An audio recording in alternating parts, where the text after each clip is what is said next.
নমস্কার বন্ধুরা, আমার চ্যানেলে সবাইকে স্বাগত। আজকের দিনটা হলো 28 মে, মানে রিমালের পরের দিন। তোমরা তো সবাই জানো কলকাতা এবং তার আশেপাশে কি ভয়ানক একটা ঝড় বয়ে গিয়েছিল।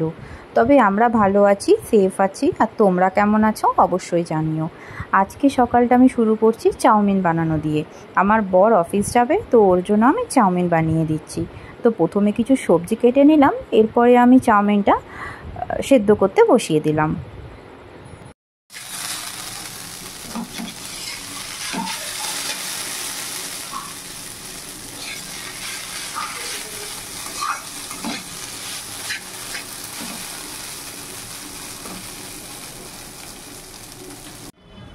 চাউমিনটা বানানো হয়ে গেছে।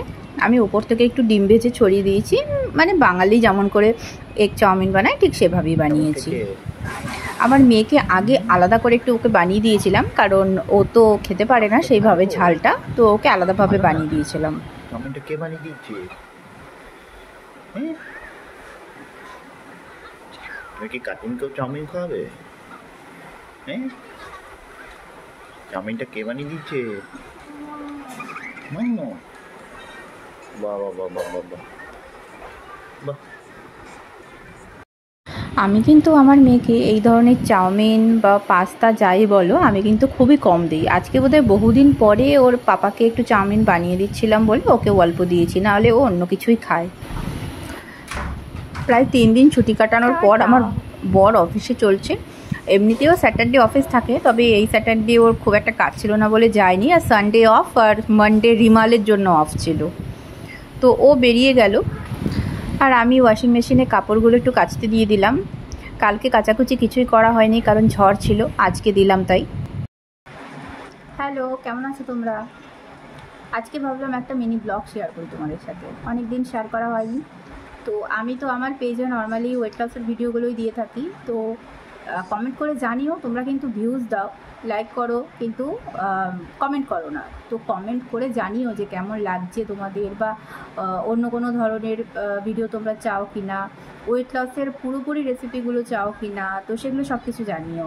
আর যারা কলকাতা বা কলকাতার আশেপাশে থাকো তারা অবশ্যই আজকে জানিও যে রিমাল ঝড়ের জন্য তোমাদের কোনো ক্ষতি কিছু হয়েছে কি না আশেপাশে। যেমন আমি যেখানে থাকি, আমি সাউথের দিকে থাকি কলকাতায়, তো এখানে আমার বাড়ির চারপাশে খুব একটা কিছু ক্ষয়ক্ষতি হয়নি, একটু জল জমেছে যেটা আজকেই ক্লিয়ার হয়ে গেছে। তো কিন্তু অনেক জায়গাতে কিন্তু অনেক ক্ষয়ক্ষতি হয়েছে। তো কারোর যদি হয়ে থাকে সেটাও কমেন্টে জানিও। আর এখন দুপুরবেলা, কালকে তো বৃষ্টি ছিল, সেই কারণে খিচুড়ি ভাজাভুজি অনেক কিছু হয়েছিল। তো আজকে আমি আর এই কারণে মানে ভাত করিনি। আর আমার মেয়ে কিন্তু ভীষণ মানে পিকি এটার, আজকে সকালে উঠেই আমাকে বলে দিয়েছে যে ও আজকে ভাত খাবে না।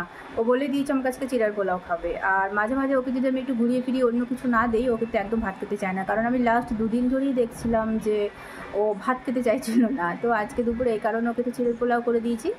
আর আমি ভেবেছি একটু ইডলি খাবো, তো তোমাদের সঙ্গে অবশ্যই আমি শেয়ার করবো ইডলিটা আমি কীভাবে বানিয়েছি, আর হলো অবশ্যই দেখাবো। তো আমি এখন ট্রাই করবো একটু ছোটো ছোটো তোমাদের সাথে ব্লগ শেয়ার করার, মিনি ব্লগ শেয়ার করার। তোমরা অবশ্যই কিন্তু কমেন্ট করবে। কমেন্ট না করলে কিন্তু আমি বুঝতে পারবো না যে তোমাদের ভালো লাগছে কি লাগছে না, বা কোনো কিছু ইমপ্রুভ করার যদি দরকার হয় সেগুলো অবশ্যই জানিও। Thank you. এই আমি ইডলি স্ট্যান্ডে ইডলি ব্যাটারটা ঢেলে দিচ্ছি। আমি এখন 4টা ইডলি বানাবো, তো পুরোটা আমি ভর্তি করছি না, ওপরের 4টাতে করছি। এখানে এটা আমার ছোটো ইডলি স্ট্যান্ড, এটাতে একসাথে 8টা ইডলি হয়। তো আমি এখন জাস্ট 4টা ইডলি খাবো, তো আমি 4টা ইডলির জন্য ব্যাটারটা রেডি করে দিয়ে দিয়েছি। আর এখানে আমি জল গরম করতে বসিয়ে দিয়েছি। এবার আমি এই ইডলি স্ট্যান্ডে ইডলিটা বসিয়ে দিয়েছি। ব্যাস রেডি হয়ে গেল আমার ইডলি।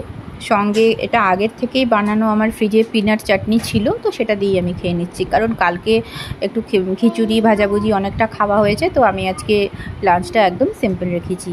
তো thank you for watching, bye by.